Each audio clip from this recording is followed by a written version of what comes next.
Hello, I'm Jonasz Rewiński. Welcome on board the Eastern Express. And as always, I hope you enjoy the journey ahead. In today's episode, we take a look at the aftermath of the Ukraine-focused Coalition of the Willing summit in Paris. At the gathering, French President Emmanuel Macron and British Prime Minister Keir Starmer confirmed their intention to deploy reassurance troops to Ukraine once the ceasefire is established. Will other European nations join in? What will be Russia's reaction to the European announcement? What's next in the process of establishing peace in Ukraine? Let's take a look at our latest report to find out more. Europe appears to be ready to make a huge step forward when it comes to its support for Ukraine. French President Emmanuel Macron has announced that several European countries are planning to send what he called reassurance forces to Ukraine to back up a peace deal. These would be stationed at various strategic locations and serve as a deterrent.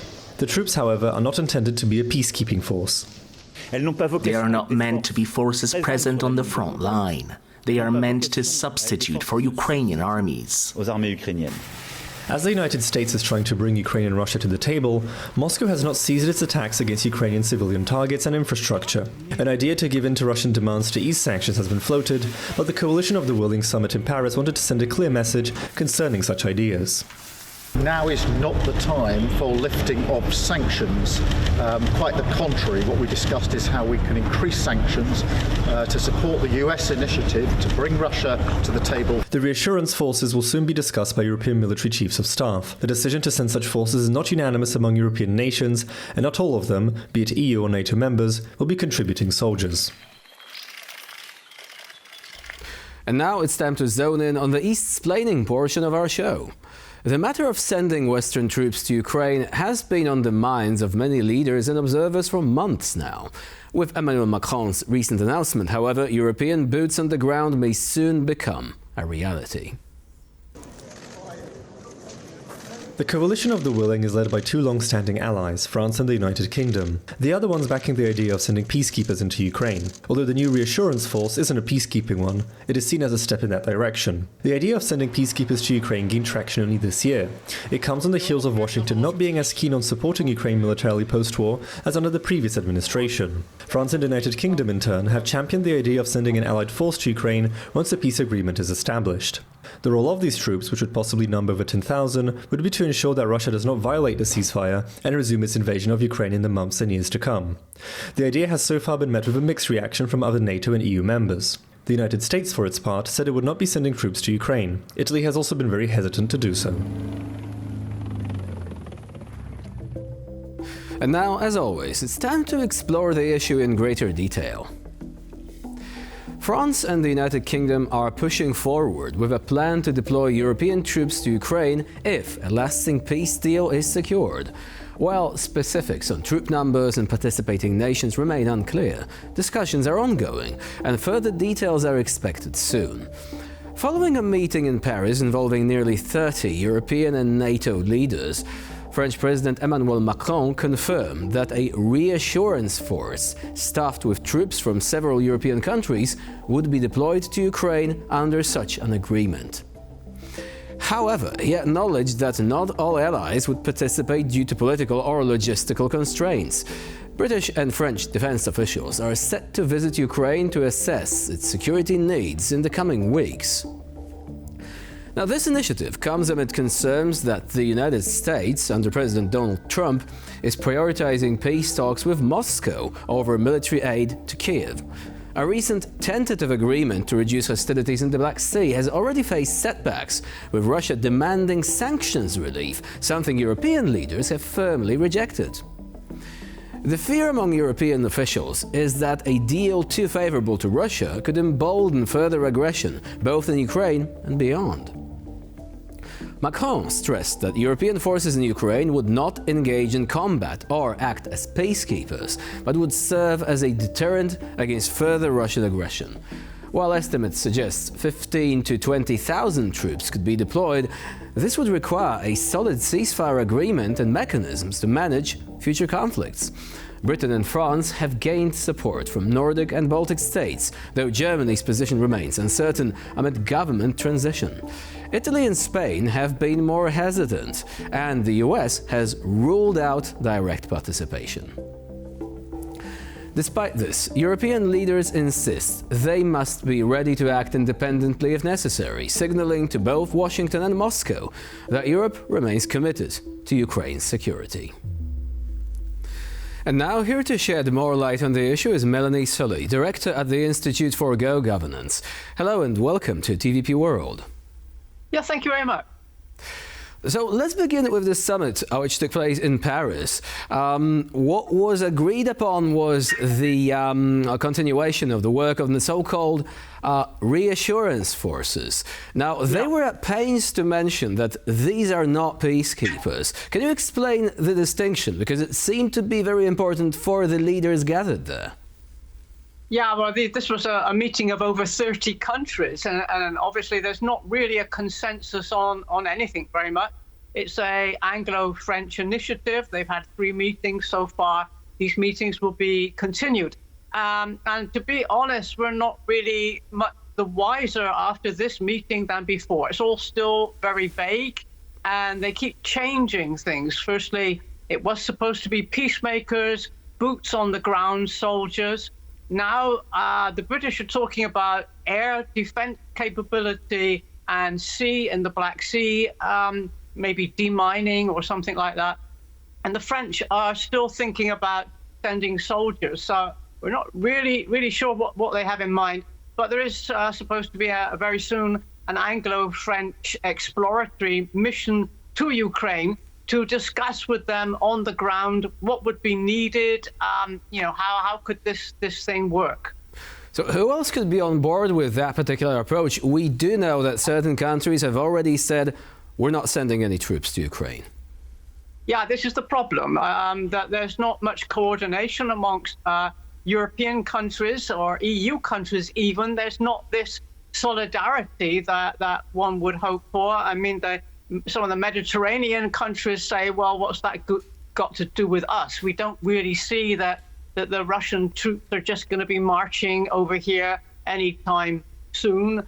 And there's still a lot of resentment, I think, because of Brexit and the UK exit from the EU. So people are all defending their little patch. There's still disagreement with Spain over Gibraltar from the British side. There's still disagreement over fish quotas. We're arguing about fish quotas instead of munitions to send to Ukraine. Really, people, many of the nations are still boxed into their own national identity and interests. And this really makes for a very, very slow decision-making process that we're used to in the EU, but in a time of crisis does not work very well. Because in Washington, Trump can sign executive orders, and it's all done and dusted, or might land in the courts, but it works and it can be implemented. And in Moscow, it's autocratic, so they can take decisions a lot faster than the Europeans. So this actually exploits one of the biggest weaknesses of the continent, but also this format, as President Macron actually said, does not require unanimity. So this is, in a way, a step in the right direction, right? So if the countries who are willing to participate are going to say, okay, we're in, then this does not, for example, give any space for countries like Hungary to say, oh no, we're going to veto that. Yeah, I mean, and there could be some lowest common denominator. And then by the end of these talks, perhaps will emerge an inner core of countries that are unified in their view that there is Russian aggression in the future and we need to rearm. But if in the European Union there's a split on this, and some countries then say we don't really want to do that, or better say they don't want to pay for it because they feel that their own populations, their voters will not accept that. They have other priorities. Maybe it's climate change and the dangers in summer that flooding presents. Maybe it's the aging population and the need for care homes, whatever. There could be some countries that say, without us. And that is deeply unfortunate. How do you think countries of Central and Eastern Europe should navigate this conundrum? Because here we are, countries like Poland, the Baltics, spending a lot of money on defense, so essentially leading by their own example. Also, these countries tend to have a reasonably good relationship with the US compared to some countries in Western Europe. And now the Trump administration clearly doesn't like the idea of paying for countries which are not doing their part. But they also, when talking about Europe, they at least superficially lump all the European countries into one entity. I mean, they say Europe. They are not saying specifically Portugal, Spain. They did praise Poland, for example, for complying with the military spending guidelines for NATO. So some countries get singled out in a positive manner. But still, it is a challenge because European countries, as we are, Poland and the Baltics countries in this region, they want to be on good terms with the US, but also with the European Union. And there is this growing rift. How do you think, is it possible to formulate a policy that allows all those countries to achieve their goals while not alienating their allies on both sides of the Atlantic? As you say, it's a challenge. And the ironic thing is that throughout 3 years of the war, the European Union so hung together very much. And perhaps Moscow thought that would split the EU. Well, it didn't. And even during the Brexit discussions, the EU stayed together. This is the first real challenge to that, which could crack. And obviously, Washington's playing off one country against the other in Europe. And I think generally Trump thinks, with some exceptions, and this came through in the so-called secret chats, they regard Europeans, or many of them, as a pathetic bunch of freeloaders. And this will be very difficult because despite everything, the countries in Europe just don't want to irritate Trump anymore. It's like treading on eggshells. You don't want to cause his ire or wrath. On the other hand, you have other considerations and priorities. This will be how to do it. I think it needs a lot of leadership from the European Union at a time when the European Union has difficulties communicating to its own people what it stands for, and really leading from the front. There's not that feeling of leadership. Germany has just got over an election. They're still unsure where they're going. And obviously for decades, we've spent a lot of time trying and hoping that the Germans would be not military-minded, would not be rearming or having soldiers. Because we saw what happened in the last century. So they have to have a completely different mindset from going from civilian and non-military thinking to something which is military. This is a transition period for Europe. Its outcome is as yet unclear. So Europe is treading on eggshells, which in the context of the supply problems in the US sounds a bit ironic. But speaking of which, the US is doing something completely opposite in the course of the negotiations. They are essentially moving at full speed. And the problem seems to be, according to some reports, that not only are they actually intensifying the efforts to gain control over resources in Ukraine by modifying the agreement, which is still being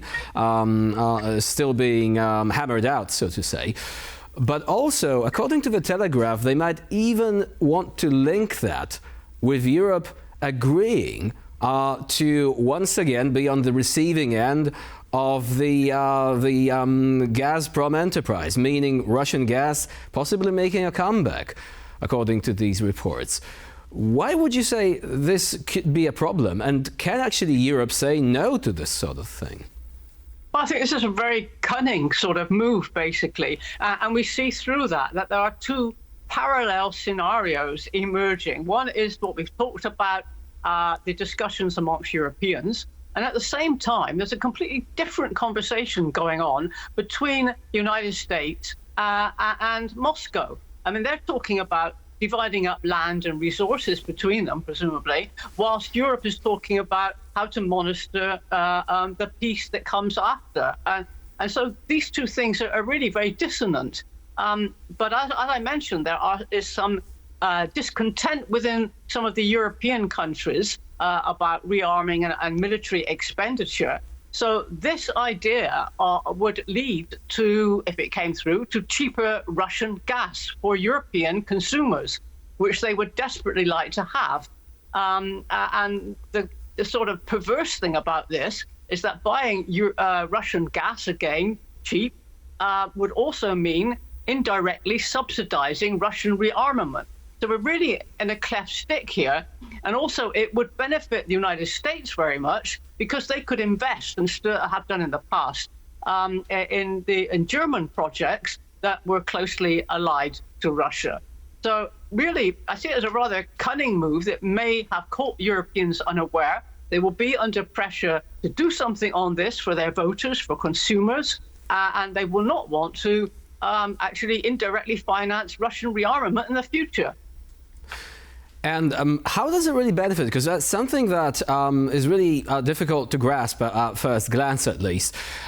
Some people say, how will it benefit the United States if they are they want to be exporters of natural resources? The whole drill, baby, drill thing, for example. Why would they like to give Russia another leverage over Europe in the form of cheap gas? Are they perhaps trying to follow the German example of Wandel durch Handel, which, by the way, simply didn't work, because what came after this strategy was the invasion of Ukraine? Yeah, I think what they see, the United States may have a fear that Russia implode and it, just disintegrate. It has done that in the past, and that would be a huge problem for Washington, because this would create a void, and they really want kind of stable investment projects. And so they think in these old Cold War terms, very colonial as well. That they're going to be dividing things up between Moscow, Washington, and see possibly a help line for Russia, rapprochement with them, so that they could actually not fall apart. I mean, that might be some of the thinking, but obviously there's business interests as well from the side of Trump, investments to be had, but maybe at a kind of joint partnership with Russia. And this is the diametrically opposed to the European thinking that don't really see Moscow at all as a partner. See it's a complete threat. At least not anymore. I mean, that used to be the prevailing thinking in Western Europe in particular a couple of years ago, but this has changed. To conclude, one could also say perhaps that it is ironic that the fear of Russia collapsing makes one think that the Trump administration and the Biden administration actually have something in common on that. They might have. I wasn't really sure sometimes what the Biden administration was doing, but it did seek to pump as many weapons into Ukraine as possible before Trump came. So in that respect, it seemed to be more on the side of Kiev than Trump is at the current time. Well, they had this escalation mentality. They thought, like, okay, if Russia collapses, it's going to be a problem. And now if Trump thinks along the same lines, there could be a problem for the Europeans. Melanie Sully was our guest today here on TVP World. Thank you very much for joining us and for sharing your expertise. Thank you. And now we're moving on to Eastern News Flash, a series of all the other stories from the East that you definitely don't want to miss. At the Ukraine Security Summit in Paris, European leaders rejected the idea of waiving sanctions on Russia. This comes alongside the announcement of France and the United Kingdom planning to send a reassurance force to Ukraine. European leaders declared that sanctions on Russia should be ramped up rather than eased until a peace deal is reached. German Chancellor Olaf Scholz said that lifting sanctions would be a grave mistake, while Ukrainian President Volodymyr Zelensky criticized what he called very dangerous signals, pointing to Saudi Arabia as one of the nations considering easing the restrictions. Various sanctions packages have been one of the main ways in which the European Union in particular has been supporting Ukraine's cause in its defense against the Russian invasion. So far, the bloc has adopted 16 such packages, targeting several sectors of the Russian economy and various individuals and entities. One of the aims of these packages is to hinder Russia's use of trade and exports to finance its war effort. The Ukrainian Foreign Ministry says that there have been no strikes on either Russian or Ukrainian energy facilities since the 25th of March. This development is reportedly part of the partial ceasefire agreed upon by both sides. Both Moscow and Kiev have announced a partial ceasefire on strikes against energy infrastructure following consultations with the United States and Saudi Arabia. The Kremlin claims that Russia imposed the ceasefire as early as March 18th on Vladimir Putin's orders after his call with US President Donald Trump. Kiev has pointed out, however, that this state is a Russian fabrication meant to further the narrative aims of Russian propaganda. One of the Ukrainian president's advisors has also said that Russia had carried out at least 8 attacks against Ukrainian energy facilities between March 18th and 25th. Russia has likewise continued its attacks against other civilian targets across Ukraine, with hundreds of drones launched each day inflicting serious casualties. Ukraine and the US had also previously agreed to a 30-day truce in the war, but Russia said it wouldn't agree to this proposal unless certain controversial conditions were met. Estonia has banned non-EU citizens from voting in local elections. The new amendment to the Estonian constitution mainly affects Russians and Belarusians living in the country.